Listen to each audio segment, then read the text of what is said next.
मनवा कैसा है पहले ये सुनो और फिर समाधान मुझे बताना ये किस प्रकार से रुकेगा। आइए, ये मनवा कैसे दौड़ लगाता है और इसको रोकने का साधन कौन सा है, ये चर्चाएं आपस में कर रहे हैं। तो क्या कहने लगे परीक्षित महाराज, करबद्ध प्रार्थना करते हुए कहते हैं, मनवा डटता नाही रे, पकड़ूं बांधूं फिर छुड़ावयो रुकता नाही रे, मनवा डटता नहीं रे, पकड़ूं बांधूं फिर छुड़ावो रुकता नहीं रे, मनवा डटता नाही रे, पकड़ूं बांधूं फिर छुड़ावयो रुकता नहीं रे, मनवा डटता नहीं रे, पकड़ूं बांधूं फिर छुड़ाऊं रुकता नहीं रे, मनवा डटता नहीं रे।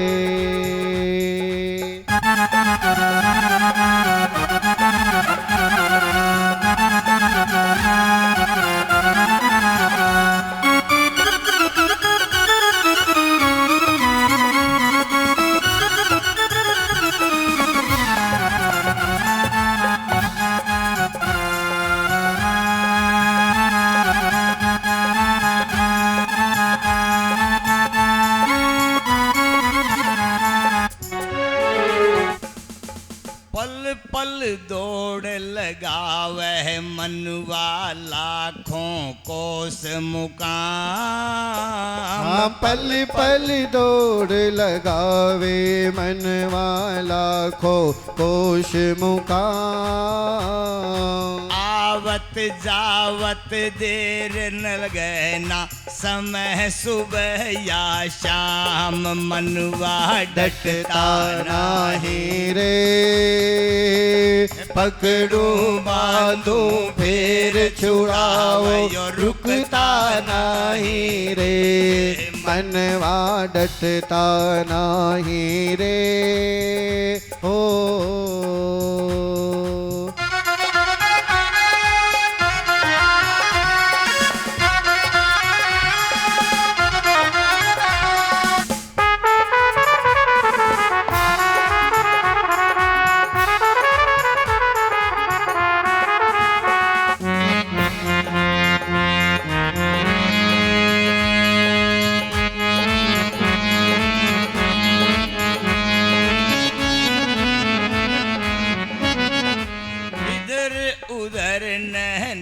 चह कूद निस दिन आठों याम, इधर उधर ने नाचे कूदे निस दिन आठों याम, हाथ पाँव मुख पेट पीठ ना, आँख कान नाक, मनवा डटता नहीं रे, पकड़ूं बांधूं फिर छुड़ाओ रुकता नहीं रे, मनवा डटता नहीं रे।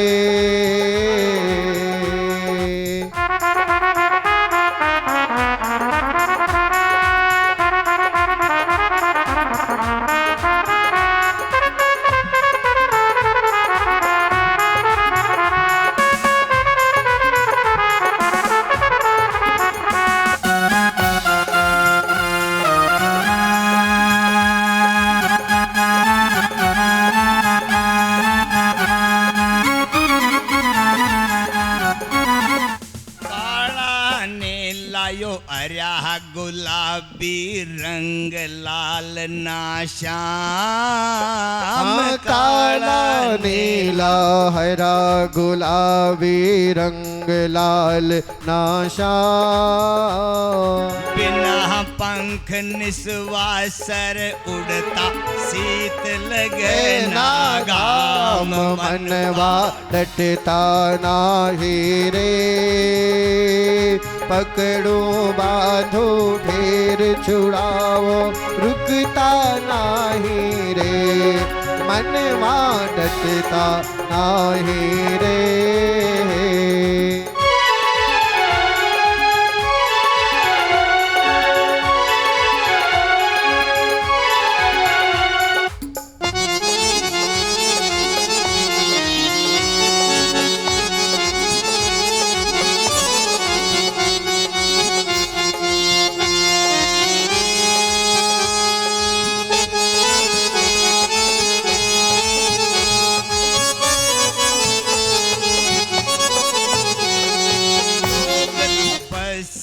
ध्यान समाधि निर्गुण है विश्राम।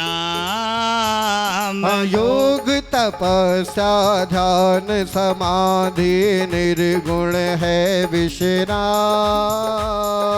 तेरा मेरा सुख दुख मिट जा, लगो हरि के नाम। मनवा डटता नाही रे, पकड़ूं बांधूं फेर छुड़ाओ, रुकता नाही रे। मनवा डटता नाही रे।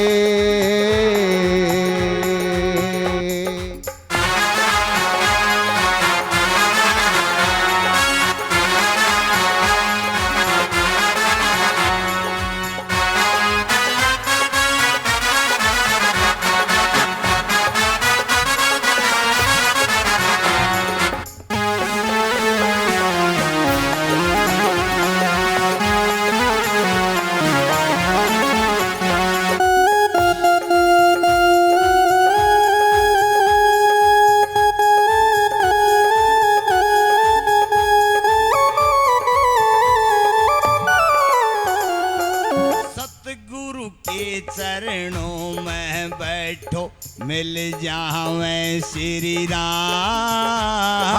सतगुरु के चरणों में बैठो, मिल जावें श्री राम। विजय पुजारी नाम कटारी, मन को दे विश्राम। मनवा डटता नाही रे, पकड़ू बांधो फिर छुड़ाऊं, रुकता नाही रे।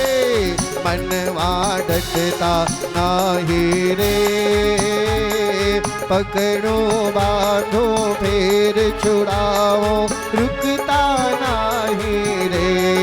मनवा डटता नाही रे।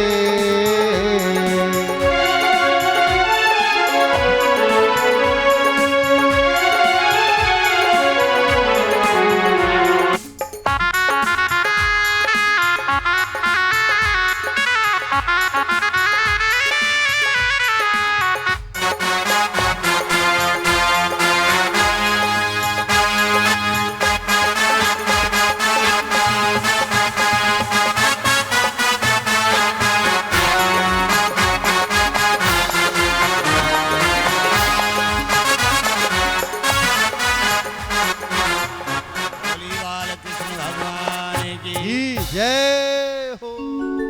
इस प्रकार से कर्म योगी सम्राट महाराजा परीक्षित करवत प्रार्थना करने लगे, गुरुदेव क्या करूं, मेरा मनवा डटता नहीं है।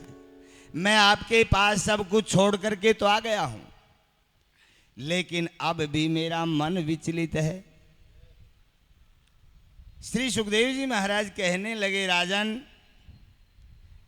अब भूल जाओ कि तुम कोई राजा थे। तुम्हारे मन में एक शंका है, क्या मैं जल्दीबाजी में जन्मेजय को राज सिंहासन पर बिठा कर आ गया। जन्मेजय बच्चा है, पता नहीं राजकाज संभाल पाएगा नहीं संभाल पाएगा, पता नहीं प्रजा की रक्षा सुरक्षा कर पाएगा नहीं कर पाएगा, पता नहीं अपने धर्म पथ पर वो चल पाएगा नहीं चल पाएगा। क्या होगा क्या नहीं होगा भूल जाइए राजन, क्योंकि करने वाला और कराने वाला परमात्मा है।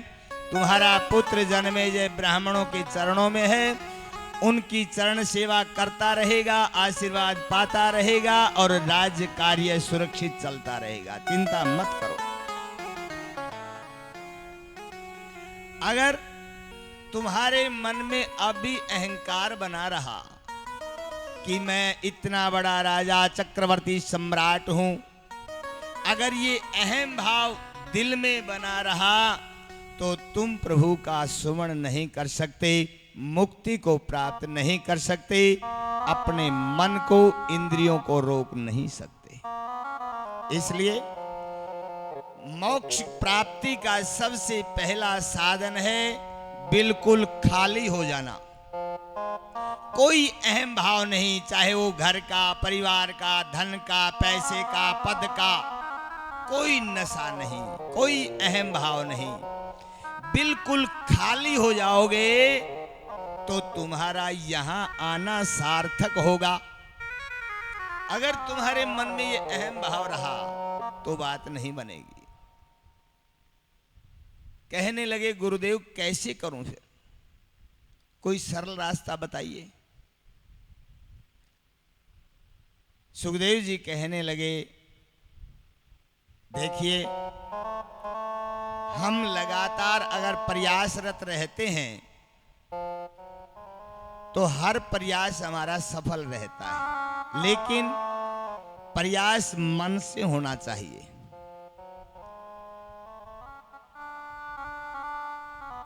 रसरी आवत जात ते शिल पर परत निशान।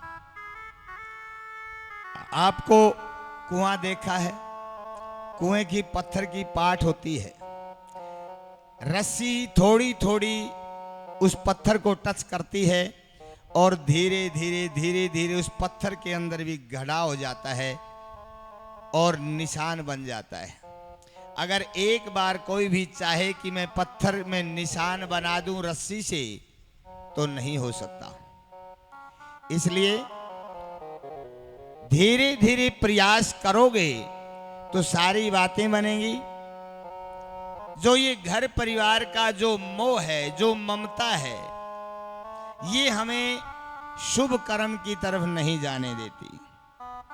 इसलिए गुरुदेव कहने लगे राजन, मोह मूल बहुसूल प्रदय, त्यागं तुम अभिमान, भजऊं राम रघुनायक,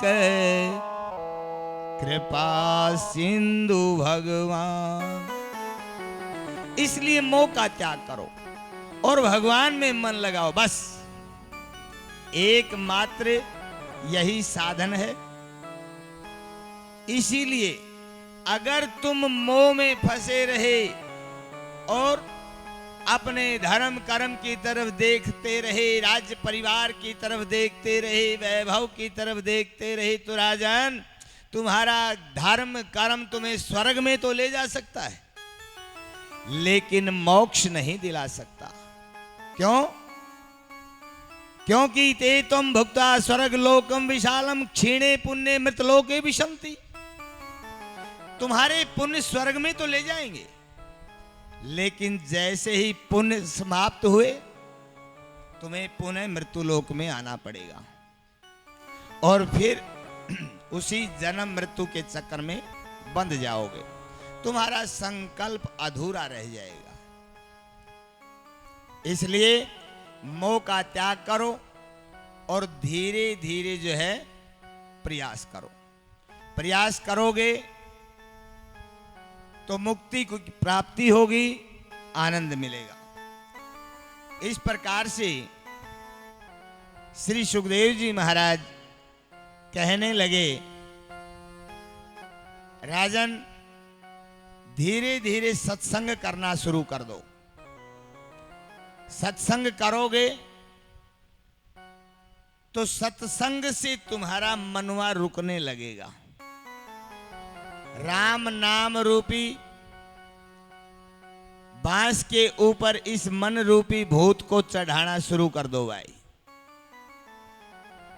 कैसे? जैसे एक लाला जी थे, लाला जी के पास लंबा चौड़ा कारोबार था। एक बार एक भूत बेचने वाला आ गया, भूत ले लो भूत। लाला जी ने सोचा ये भूत किस काम का है, क्या करेगा ये। बुलाया, भाई तुम्हारा भूत ये क्या काम करता है? भूत वाले ने कहा ये महीनों का काम घंटों में कर देता है, हजारों आदमियों का काम अकेला कर देता है। अच्छा, इतनी योग्यता है? मेरे पास तो लंबा चौड़ा काम है। चलो ये तो मेरे काम का है, क्योंकि अनेक देशों में विदेशों में कारोबार मेरा लंबा चौड़ा है, उसमें ये काम आएगा। बताओ क्या लोगे? भूत बेचने वाले ने कहा लाला मूल्य बाद में पूछ लेना, लेकिन इसमें एक गुण है, वो गुण समझो या अवगुण समझो, वो आपकी बुद्धि है। क्या? कि ये काम के लगाए रखोगे तो काम करता रहेगा, ये खाली नहीं रह सकता। जब भी खाली होगा तुम्हें खा जाएगा, ये ध्यान रखना। लाला जी ने कहा मेरे पास तो इतना काम है, खाली रहने का तो मतलब ही नहीं। भूत वाले ने कहा तो फिर ठीक है, लेकिन जब भी खाली रहा तो ये तुम्हें खाएगा। अब 5,000 रुपए में भूत खरीद लिया गया। लाला जी के पास लंबे चौड़े काम थे, भूत को काम बताता रहा। अब जो महीनों के काम थे वो तो मिनटों में करने लगा, काम होने लगे। कब तक काम करता? अब वो काम धीरे धीरे समाप्त होने लगे, सारा काम हो गया। अब लाला जी को याद आई काम ये तो बहुत जल्दी करता है, अब ये तो एक दिन मुझे खाएगा। अब सूखना शुरू हो गया, खाना पीना सोना सब बंद कर दिया और चिंता लगी कि भूत मुझे खाएगा। एक संत महात्मा गुजर रहे थे, लाला जी ने प्रणाम किया। लाला जी की उदासी को देखकर संत ने पूछा लाला क्या बात, कोई तकलीफ है क्या? लाला ने कहा महाराज एक बीमारी मोल खरीद ली। क्या? लाला जी ने सारा वृतांत बताया कि इस प्रकार से एक भूत खरीद लिया है और वो मुझे खाएगा। संत ने उपाय बताया कि घबराओ मत, कोई बात नहीं, आने दो भूत को। तब तक वो भूत आ गया, बता काम। संत ने कहा लाला इसको काम बता कि जंगल में जितना सबसे बड़ा जो बांस है उस बांस को काट करके लाए। लाला जी ने कहा भूत बांस लेकर के आया। अब संत ने कहा इसको ये कह दो चौराहे के बीच में गाड़ दे। उसने गाड़ दिया। अब संत ने कहा इसको ये कहो इस बांस के ऊपर चढ़ता रहे उतरता रहे, यही काम है तेरा। जब काम हो काम बता देना, और नहीं तो बस चढ़ना उतरना ये करता रहे। अब लाला जी ने ये बता दिया तो भूत को तो पसीना आ गया। कब तक? अब ये काम तो पूरा होने वाला नहीं, उतरते रहो चढ़ते रहो, उतरते रहो चढ़ते रहो। भूत ने क्षमा याचना मांगी, करवद प्रार्थना की लाला जी अब मैं तुम्हें नहीं खाऊंगा, मुझे क्षमा कर दो। सुखदेव जी कहते हैं राजन ये मन भी हमारा भूत है। इस भूत को राम नाम रूपी बांस पर चढ़ाते रहो उतारते रहो, चढ़ाते रहो उतारते रहो। कब तक दौड़ेगा? अपने आप भागना छोड़ देगा और तुम्हारा मन भजन में लगेगा। इस प्रकार से श्री सुखदेव जी महाराज ने ये तरीका बताया और कहने लगे सत्संग करो। सत्संग में बड़ी शक्ति है।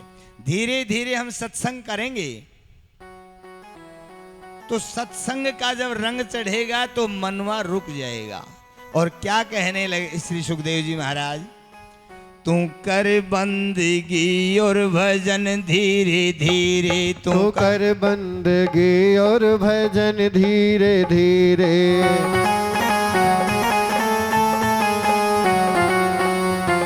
बंदगी और भजन धीरे धीरे, तू कर बंदगी और भजन धीरे धीरे। मिलेगी प्रभु की शरण धीरे धीरे, मिलेगी प्रभु की शरण धीरे धीरे। तू कर बंदगी और भजन धीरे धीरे, मिलेगी प्रभु की शरण धीरे धीरे।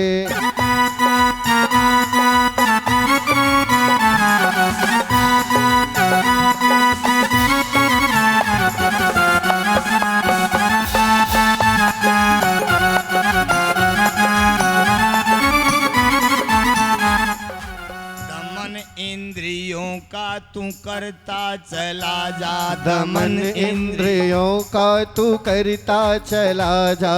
काबू में आएगा मन धीरे धीरे, तो काबू में आएगा मन धीरे धीरे। काबू में आएगा मन धीरे धीरे। मिलेगी प्रभु की शरण धीरे धीरे, मिलेगी प्रभु की शरण धीरे धीरे। तू कर बंदगी और भजन धीरे धीरे, तू कर बंदगी और भजन धीरे धीरे। मिलेगी प्रभु की शरण धीरे धीरे।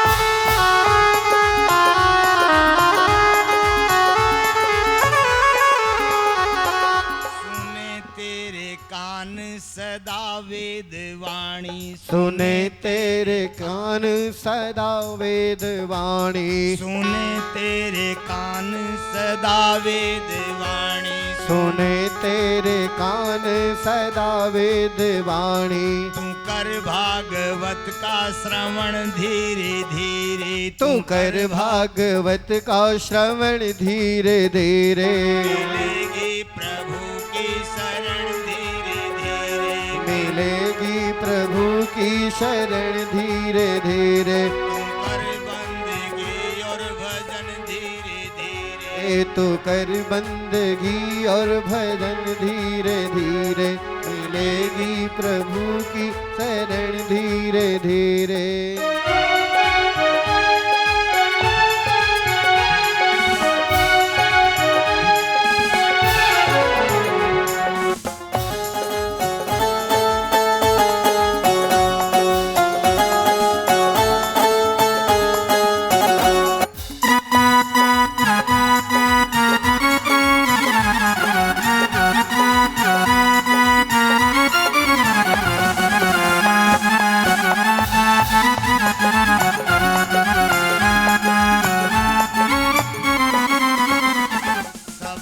अपना आसान करता चला जा, सफर अपना आसान करता चला जा। सफर अपना आसान करता चला जा, सफर अपना आसान करता चला जा। तो छूटेगा आवागमन धीरे धीरे, तो छूटेगा आवागमन धीरे धीरे। मिलेगी प्रभु की शरण धीरे धीरे, मिलेगी प्रभु की शरण धीरे धीरे। कर बंदगी और भजन धीरे धीरे, तो कर बंदगी और भजन धीरे धीरे। मिलेगी प्रभु की शरण धीरे धीरे।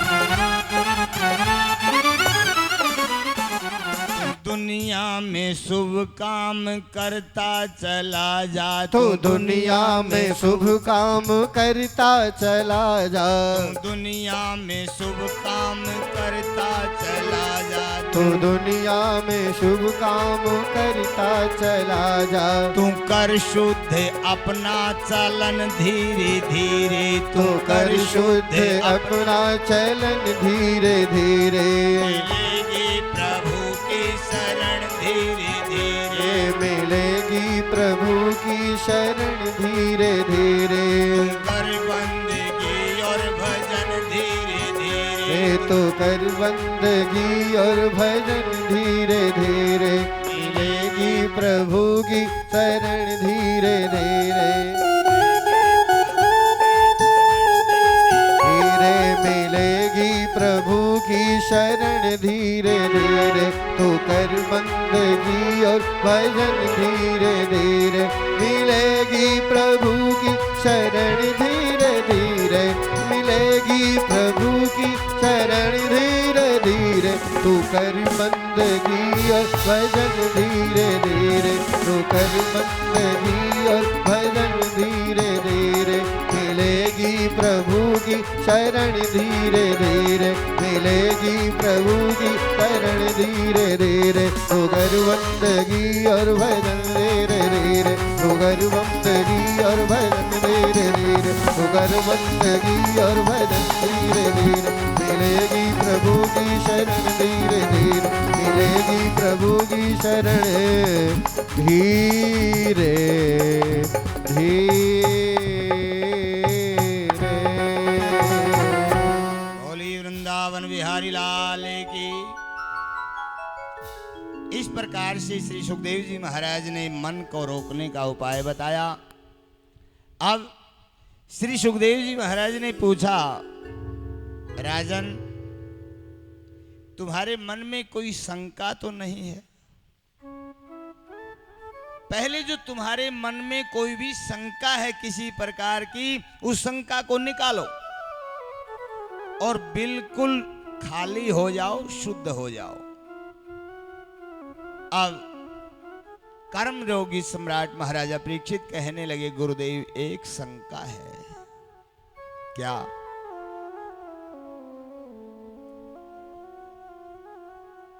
कहने लगे कि मुझे ये बात समझ में नहीं आ रही, हमारे पूरे परिवार में एक महात्मा थे, एक धर्मात्मा थे, जो धर्म के अवतार थे। लेकिन धर्मात्मा किस लिए होते हैं? धर्मात्मा होते हैं अपने परिवार को धर्म के रास्ते पर लगाए, धर्म के रास्ते पर चलाए। लेकिन ऐसा नहीं किया और मझधार में डूबती हुई नैया को छोड़ दिया। ये बात मेरी समझ में नहीं आ रही। परीक्षित कहने लगे, गुरुदेव जिस समय महाभारत का युद्ध होने जा रहा था और महात्मा विदुर को पता था कि इससे सारा विनाश होगा, कोई भला नहीं होगा। विदुर महात्मा जानते थे, क्या वो चाहते तो हमारे परिवार को नहीं बचा सकते थे? लेकिन उस महाभारत के युद्ध रूपी जलती हुई अग्नि में कौरव पांडवों को छोड़ करके राज्य का त्याग करके तीर्थाटन के लिए चले गए। ये बात मेरी समझ में नहीं आ रही। सुखदेव जी कहने लगे, राजन इसमें महात्मा विदुर का कोई दोष नहीं है। तुम्हें आधी अधूरी बात सुनी है और दिक्कत भी तभी होती है भाई, संसार में हम आधी अधूरी बात को सुनते हैं और उसके ऊपर चलते हैं, पूरी बात का हमें कोई पता नहीं होता। चाहे वो घर की हो, चाहे परिवार की हो, चाहे समाज की हो, चाहे राष्ट्र की हो, जब तक हमें पूरी बात का ज्ञान नहीं होता तब तक उस बात को छेड़ना नहीं चाहिए। लेकिन हम बात को आदि अंत तक जानते नहीं, बीच से पकड़ लेते हैं, उस बात का बतंगड़ बन जाता है और अनेक प्रकार के कष्ट हमें भोगने पड़ते हैं। सुखदेव जी कहने लगे, राजन ये उस समय की बात है जब पुत्रों में जन्मांध धृतराष्ट्र अपने दुष्ट पुत्रों का भरण पोषण अन्याय पूर्वक करते हुए, पांडवों के साथ अन्याय करते हुए, कभी लाक्षागृह में जलाना तो कभी भोजन में जहर मिलाना, कभी धोखे से जुए में हराना तो कभी द्रौपदी के वस्त्र को खींचना, 12 वर्ष का वनवास देना, 1 वर्ष का अज्ञातवास पूर्ण हुआ, लेकिन फिर भी स्वयं भगवान श्री कृष्ण पांडवों की तरफ से शांति दूत बनकर आए और भगवान श्री कृष्ण ने धृतराष्ट्र से कहा, राजन ये पांडव कोई गैर नहीं है, ये तुम्हारे अपने ही हैं और तुम्हारे अनुज पुत्र हैं, इसलिए नहीं चाहिए इनको राज्य, रखो सारा राज्य तुम, लेकिन 5 पांडवों को 5 गांव दे दो, उसी में 5 पांडव संतुष्ट रहेंगे। जैसे ही भगवान श्री कृष्ण ने ये कहा, महात्मा विदुर ने इस बात का अनुमोदन किया कि प्रभु सही कह रहे महाराज, इससे अच्छा, इससे शुभ समय नहीं आ सकता, ये तुम्हारे लिए सुनहरी मौका है। अगर 5 गांव में पांडव प्रसन्न रहते हैं और युद्ध को टाला जा सकता है तो टाल देना चाहिए और पांडवों को 5 गांव दे देने चाहिए। लेकिन उसी समय वहां बैठे दुष्ट दुर्योधन ने महात्मा विदुर को बेइज्जती करते हुए, अपशब्द कहते हुए, कटु शब्द कहते हुए, अपमानित करते हुए कहा, ओ दासी पुत्र, नमक हराम, नमक हमारा खाता है, मंत्री हमारे राज्य का है, लेकिन पक्ष पांडवों का करता है। ऐसे नमक हरामी को हम अपने पास नहीं रखेंगे, निकल जाओ हमारे राज्य से, एक पल भी मुझे दिखाई मत देना। सुखदेव जी कहने लगे, राजन उसी समय, क्योंकि धर्म दोनों तरफ है भाई, पांडवों की तरफ धर्मराज युधिष्ठिर हैं, कौरवों की तरफ महात्मा विदुर हैं, लेकिन पांडव धर्म को सामने रखते हैं। जो धर्म को सामने रखेगा उस जीव का कभी पतन नहीं होगा, और जो धर्म का त्याग कर देगा, जो धर्म को छोड़ देगा, उस जीव का पतन होने से कोई बचा नहीं सकता। और जैसे ही महात्मा विदुर सभा का त्याग करके उसी समय जाने लगे, सुखदेव जी ने कहा, महात्मा विदुर के साथ कौरव सेना की आयु भी उसके साथ चली गई थी। क्यों? क्योंकि जहां धर्म नहीं तो वहां सुरक्षा नहीं। इसलिए महात्मा विदुर ने राज्य का त्याग करना पड़ा। सभा से महात्मा विदुर आ गए, लेकिन महात्मा विदुर ने सभा का तो त्याग किया, लेकिन उस भीड़ में भगवान श्री कृष्ण आए हुए थे। सोचा इतने वर्षों के बाद प्रभु के दर्शन हुए हैं, थोड़ा प्रभु को निहारूं, प्रभु को सुनूं। और जैसे ही प्रभु ने कहा कि पांडवों को 5 गाम दे करके महाभारत जैसे युद्ध को टाल देना चाहिए राजन, लेकिन धृतराष्ट्र मौन रहे और दुष्ट दुर्योधन ने कहा मैं जीते जी सुई की नोक के बराबर भी धरती पांडवों को नहीं दे सकता, युद्ध करके चाहे सारी ले ले, कोई दिक्कत नहीं। प्रभु ने कहा इसमें तुम्हारा विनाश हो जाएगा, युद्ध की अग्नि में जलकर भस्म हो जाओगे तुम। दुष्ट दुर्योधन ने कहा ये कृष्ण पांडवों का पक्ष धर्म